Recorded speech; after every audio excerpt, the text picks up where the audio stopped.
What's up? What's up? How y'all doing, video land? That's YouTube, Instagram, Facebook, all these places that I love to stream these great educational videos. How's everybody doing today? It is a marvelous Monday morning, and I am still here in this hotel room, as you can see, in the ATL. And I just went to Mentorship Miami's launch party last night. Y'all, it was amazing. And let me tell you why it was amazing. Not just because of it in itself, but I never go to this stuff. Like, never. And I had so much fun, guys. I wore a color I don't never wear. Y'all always ask me, do I wear anything other than black? I actually had on red. Can y'all believe it? I ain't even own no red. I had to go buy some red. But this is Knowledge by Nikki with 1K. And again, that is all of my feeds, Knowledge by Nikki, Instagram, Facebook, Twitter, LinkedIn, all of that good stuff. And I hope you all have been watching me for the last, I think, 2 weeks now, 2 weeks and some change. And we've been talking about coaching. We've been talking about coaching. The thing that is the most, is the number one question that I'm asked no matter where I go. If I'm at a show, if I'm at a class, conference, people catch me in the airport. Hey, coach, I want to coach. Why do I do that? I'll say it all the time. I say, why do you want to do it? What do you want to coach for? And it's amazing to me that still today, if I took both my hands, I can only count maybe twice that I got an answer that to me made sense.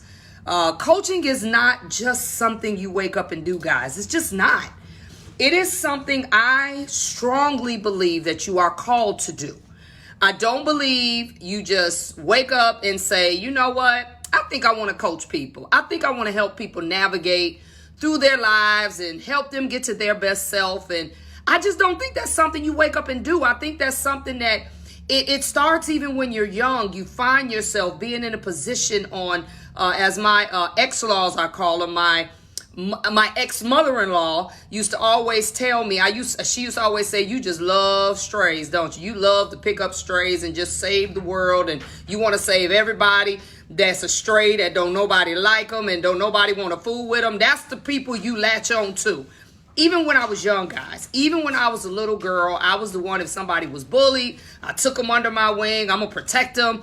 If somebody needed information, even now, when I had to learn this, but it's difficult still when I'm somewhere and I know it's information that somebody should really pay for, and I hear people talking and it ain't even my business, and I want to chime in and tell them this is where you go get this and this is where you do that, and I know they really should be paying me for this, guys, but my point is, it's been who I am, who I was my entire life, guys, and I ran from it. And most of us that actually coach people or minister, or because it is a form of ministry, when you make the decision, I don't care how you want to view it, to be the shepherd over some sheep, you are ministering to people. You are taking your ideologies, your principles, your sense of empathy. You're taking all the things you've learned from life, and you've kind of compiled all these things and learn more about people, not just your examples. And you're basically saying, I'm going to take all of this stuff that I know, and now I'm going to take you under my wing and charge you money. And I'm going to help you get to your best self.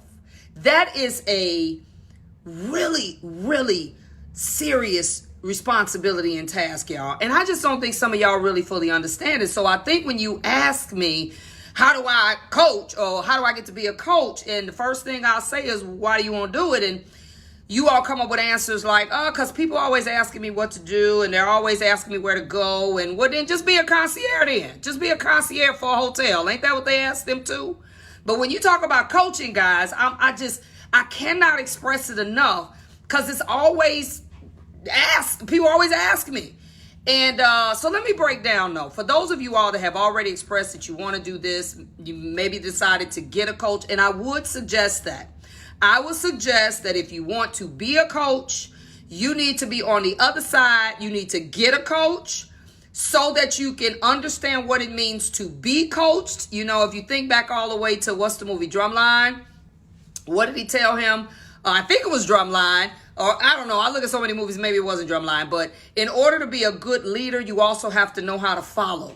You really do. That is the truth, guys. You have to understand both sides of the coin. So if you want to do this, I suggest that you get a coach. You need to be coached so you can understand the dynamics of coaching and that type of partnership and how that works and all that good stuff. So for those of you all that know it, okay, you know that this is what I was born to do.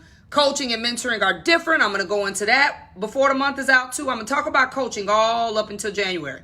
So what I want to help you understand, if you've already started a coaching business, we've already been through all the different aspects of coaching. I'm going to tell you again about the program I have called the Coaching Call that you can sign up for if you want to learn more. But for those of y'all that have one, I want to talk to you about 5 business systems, things that can help scale your business, because this is also something that I get from people who already coach. They say, I'm tired of people just calling me every day, just, interrupting my Sundays and whenever they feel like it and asking me information. Now, they love to do this, but they don't know how to create the systems, the boundaries, the things that can actually help facilitate this and therefore scale what they're doing. And let me say this for all of you all that are coaches also, you have to create some bold lines and boundaries on your communication with your coachees. You have to help them understand, I'm here to help you, but that doesn't mean that I'm at your beck and call every minute of the day. That does not mean that. But those are things, as we get into the 5 business systems for scaling your business, that you're going to be able to learn more about. So let me get started first, okay? And I'm still in this hotel, so I'm going to do kind of like what I did yesterday. I'm going to be flipping my laptop around here. Let me go back to the beginning here. I'm actually further in. So I'm going to be flipping my laptop back and forth so you can see what I'm reading, and then you can hear me and see me. And so let me flip first. Let me flip and let you see the 5 business systems.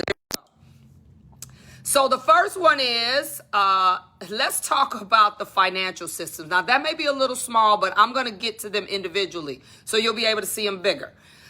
This can include invoicing, accounts payable, how the cash flow is going to work, accounts receivable, how are you going to get paid, how are you going to receive and track your money from your clients, how do you pay yourself out of this, how do you pay taxes on this, and how do you record your expenses. You're gonna have to understand the coaching business is just like your salon, is just like your barbershop, is just like your product company. You have to have some systems in place on how you're gonna keep up with this money, how you're going to get people their information. And now, just so you all know, POS or credit card merchant processing companies, because there's a lot of subscription based stuff. And you see my assistant back there, that's Courtney, that's my administrative assistant. She is here at the hotel with me, putting together a lot of this coaching stuff that I'm gonna be talking about today. And a lot of the companies, though, are requiring that you have credit card authorization forms. They're requiring, that's one of the forms you got to have. And I mean more than a contract that says that they authorize XYZ. No. You have to have these separate forms that say that you are authorized to charge their card on some type of ACH recurring payment arrangement, or you can wind up in having some issues with the companies that are actually processing your payments. That's one of the things. But how do you track this? And this is bigger than, guys, just a salon appointment system. Now, unless you got one, like I know Square, they do have a lot of different aspects of their system that can keep up with all of this, as well as your appointments, as well as, Square, probably from the simplicity of what you all are used to in my industry, is probably about the easiest one to navigate through and to be able to set up for even your coaching business. But how you gonna do that, guys? I'm gonna go through it again. I'm gonna say it again. Let me turn it around. And actually, you know what? We're going to go through that when I go through all of them. Let me go through all of them, then I'm going to go back. And I'm going to go through each one. So let me go to the second one, okay? And I'm actually going to just read it, and then I'm going to break them down one at a time. Client management systems. Okay, now this is where it gets real interesting. A variety of onboarding and ongoing supports. That's all type of resources for clients, can include welcome kits, questionnaires, agreements, welcome letters, things that they need to keep up with, reiteration letters. It's so many things. What tools you use regularly with clients? What systems do you use to make appointments with clients? How do you wrap up with a client? There are so many things that you're going to have. And actually, my assistant back here, Courtney, she's implementing a lot of those things, right? I have them, but they're in multiple areas. So what she's doing today, she lives here in Atlanta. She's condensing a lot of that for me. We got this system that we absolutely love, and it allows us to put everything in one system, from your contract to the welcome letters to, I don't care what it is. And the beautiful thing about it, it allows us to send it to you in a link via text. Because y'all know y'all don't answer y'all emails, right? Y'all don't open no emails. So it allows us to send these links to you, whatever it is we need to send you, via text. It comes right to your phone. You open it up. Hi, how are you? Welcome to the Aspire Salon Business Restructuring Coaching Group. And Aspire, and I break down for you what Aspire means. It's ambitious salon professionals investing in real entrepreneurship. And I believe, and Courtney, we need to check that out. I believe it may even let us upload a video, which I'm praying that it does. So we're going to see. But we love this system, guys. It's connected directly to our POS system. It is wonderful. So if you come to the coaching call, I will happily share that information with you. Okay? It does. See there? She said it does. Hallelujah. So y'all know y'all about to get some videos to y'all phones, right? All right, let me go through the rest before I break that down some more. Now, I'm going to go through all of them. So marketing. How you going to tell people what you do? How you going to tell people? How do you get people to coach? I'm one of the fortunate ones because I actually have a platform. I had a platform before I started coaching, but I still have to improve that. I'm going to go through the rest and then I'm going to go back. Then we get into creating content. Oh, that's a whole nother animal, guys. And then we get into creating sales. So I'm going to start back over. Let's start at number 1 because I like to break these down individually. So let me change my slide to number 1. Let me see. Let's change that. So let's go to financial systems. All right. Now, this is what it means. This can include invoicing. How do you send people an invoice? How do you tell people what they owe you? The way ours is set up is that we invoice deposits, but then we actually have our payments on a recurring system. And the thing that I want to say about that, without getting too detailed, because you got to come to the class or come to the conference if you want to learn the ins and outs, but I do a deposit. I will tell you this. When I do a deposit for anyone that's interviewing for coaching, well, they interview first. Then I do a deposit. I do it very differently. I've changed everything from some of you all that had coached with me years ago. Everything now is one-on-one. I don't do any more group coaching. Everybody gets a one-on-one so I can focus on what you need. But this is where I say the rubber meets the road, where I know how serious you're going to be.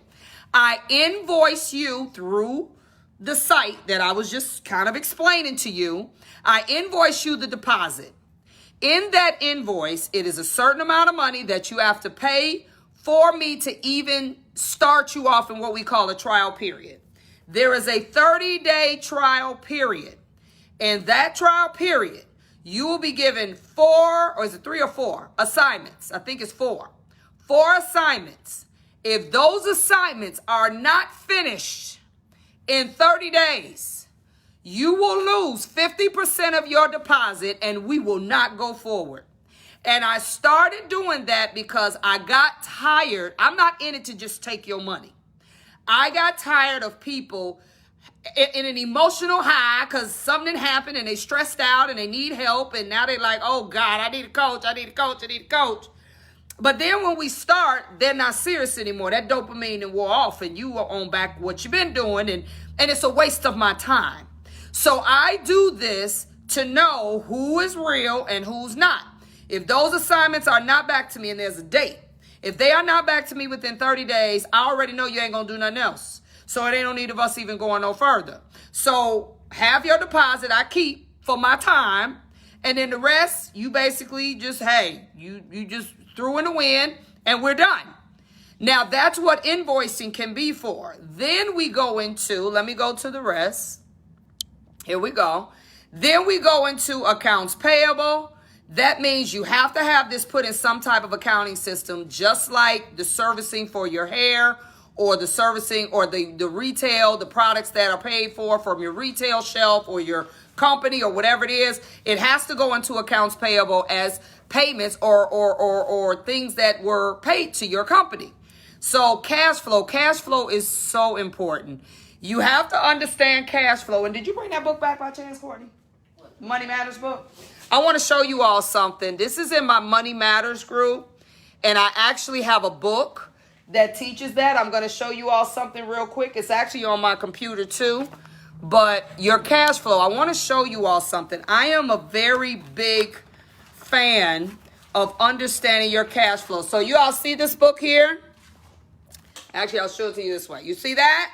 It's called Money Does Matter. This is my workbook. It actually comes in digital form also.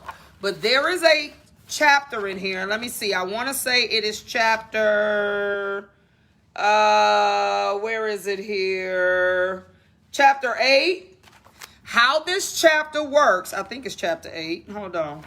Let me find it. I deal with how to do cash flow projections. I was just telling my assistant, Courtney, back here, why you even do cash flow projections. Let me find it. I want to show you what this looks like. I am a very big advocate of understanding your cash flow. If you don't understand your cash flow, you don't know what you got. You think you got some money. You ain't got no money. You just think you do. Okay. You see this? I'm going to actually turn it so you all can see it this way. This is in my workbook. I have a Money Matters private Facebook group, and starting in January, they'll know this also. We're going to be going through this workbook page by page, so it's going to be a whole different type of group. They're going to know that, and now you'll know it actually before them. Let me show you how this works, okay? This is one chapter in the book. So here we go. Y'all see this? It says cash flow forecasting is the modeling of the company's financial liquidity over a specific time frame, and it should be done quarterly. Let me show you what a cash flow statement looks like. Now, I do this for a lot of people because I'm very big on minimizing debt. Debt is what keeps us a hostage to a lot of stuff. And I myself have had my cycles. I get in, get out, get in, get out, get in, get out. I'm not doing that no more. So, and there is a such thing as good debt and bad debt. But look at this, guys. Now, I'm not going to be able to go through all of this because this live will be too long. But what I basically do, and actually, let me go through a little, just because I really want you all to see what cash flow is about. Let's say I'm coaching, okay? And let's say this is my cash flow. This is a 1-month cash flow. Now, the thing that you all have to remember, you see this down here where it says bank balance? You cannot start a cash flow statement, if you don't put all your money in the bank, because you really don't know what you got because you're trying to hide money. And then you have to start from your last month's bank balance. So you start, let's say I had $1,000 left in the bank, okay? Then this is just a 4-week cash flow. So then I go here. You see this? Then I go here. This tells me how much I made for that week. I made $1,500. So simple addition. I add the $1,000 down here to the $1,500 up there. That means I got $2,500 right now. But just because I got $2,500 don't mean I actually have $2,500. You see this? This is a simple cash flow. You got to take out all the bills that you pay that week, every single thing. I don't care what it is. Whatever that gets to at the bottom, that's what your cash flow is for that week, okay? 12, because I took all the bills out, so I ended up with $1,200. Do the same thing for the next week. You see this? I add them together. I did $2,300. All I do is add the $1,200 to the $23. That's what gave me $3,500, right? Then I take all the bills out again. Everything I got to pay that week. Some of them will be standard. Some of them will be just stuff that happened for that week. That gives me $2,500 at the end of the week. See, y'all still think y'all got some money. No, you don't. You ain't. This is about what happened when the smoke clears, right? Then I go here again. I add that $2,500. I had a good week. Y'all see that? $1,900. So now I'm like, whoa, I got some money in the bank, y'all. I got $1,400. No, you don't. Then you start taking the bills out, and this is just simple bills. We know y'all got more bills than that. I got $3,400. So you go and you look at your bank statement, you think you got $3,400. No, you don't. Let me tell you, this is what happens. Now, I did $2,000 this week, right? So now I got $5,400. That's what I got. So I take the bills out again. But look around here, y'all. You see something called life? Somebody hit your car, tore your car up. You like, Lord have mercy, the car's old, paid for, but now you got to put $4,000 up for another car. You had $5,400 to start, but by the time you take the stuff out, look how much you got. You ain't got but $200 left, y'all. That's all you got. Are y'all with me? You ain't got but $200 left. So that means if you do your cash flow for months, for 3 months, for 6 months, you can potentially see whether a new venture, you want to start your own product line, you want to go with me to China in May, whole nother conversation. How much money are you actually going to have? Because what I try to do is prevent people from taking out loans if they don't have to. If you don't have to and you can wait it out and keep your cash flow at a certain amount of money and keep your expenses down, you may discover you may or may not have the money within 3-6 months and you may not have to get a loan, okay? So that's a whole nother conversation. You all interested in learning, or if you want to be a part of this wonderful Money Matters series, it is absolutely magnificent. We will go through this workbook page by page. Then what you have to do is you just hit me up on my website, knowledgebynikki1k.com, and I'll tell you how to get in there. Just put in the email. I want to be in the Money Matters group, okay? So that's dealing with cash flow. So here we go.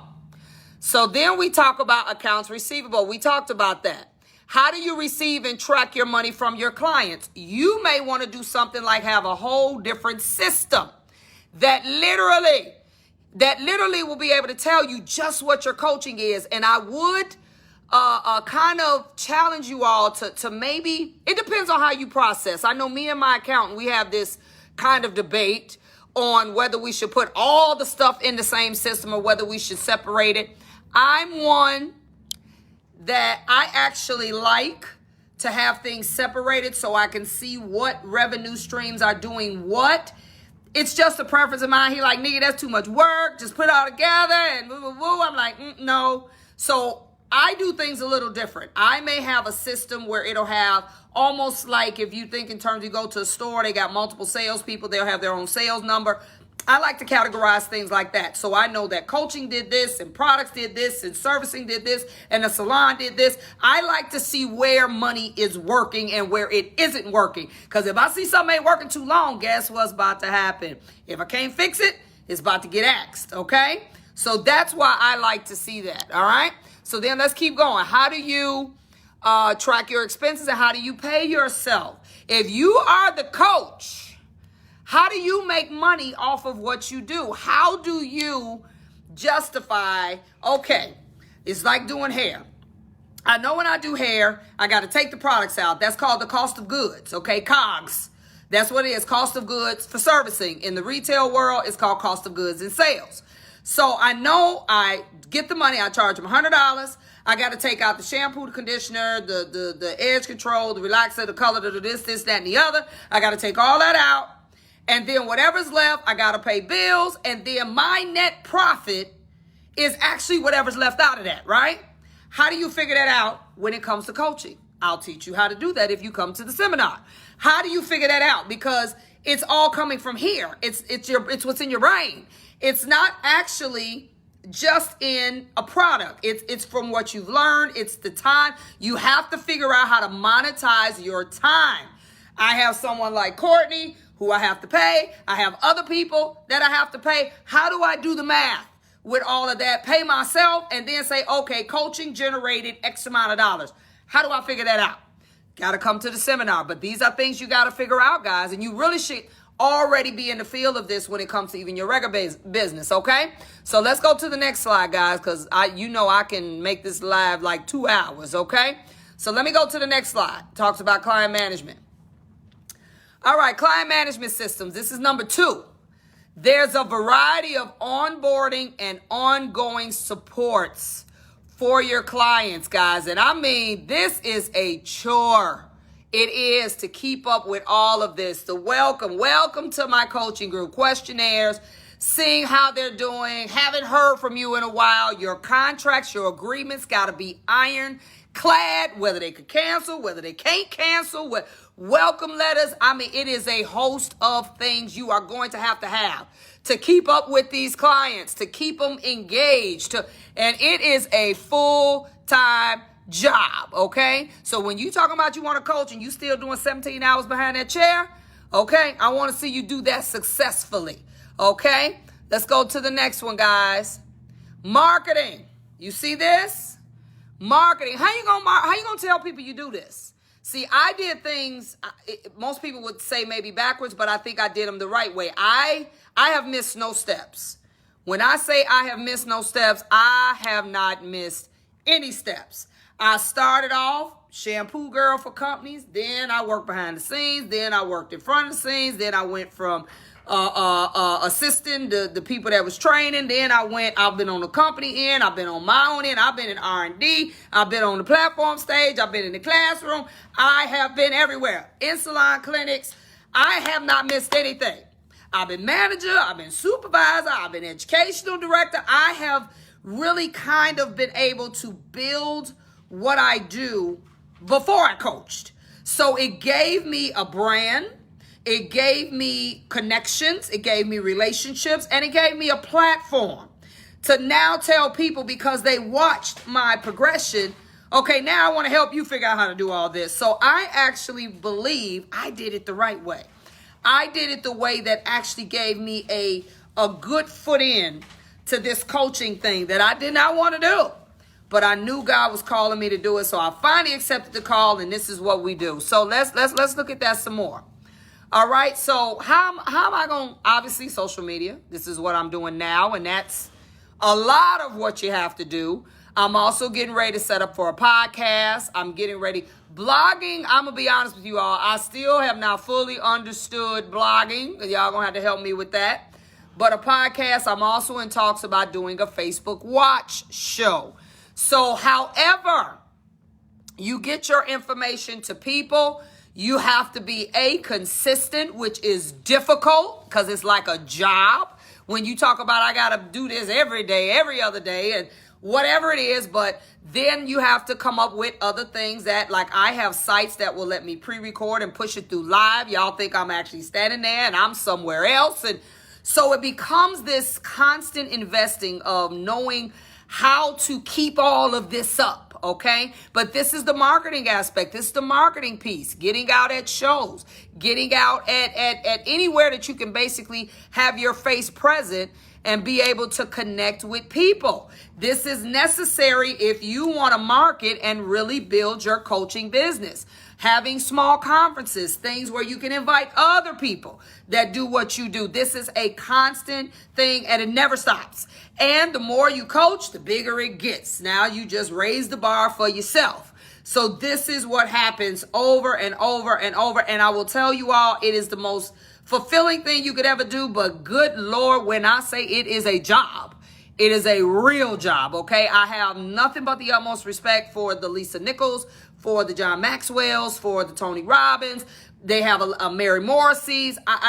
For them to have gotten to the level that they've gotten to in coaching, that took a lot of work, a lot of intentionality, meaning you got to do this on purpose. You got to wake up and you got to do stuff early in the morning before everybody else gets up. And it's a lot. It's a lot of things you have to do in order to market this business that you say you want to do. So let me go to the next one, guys. Okay, this is where the rubber meet the road. This right here is what separate the boys from the men and the girls.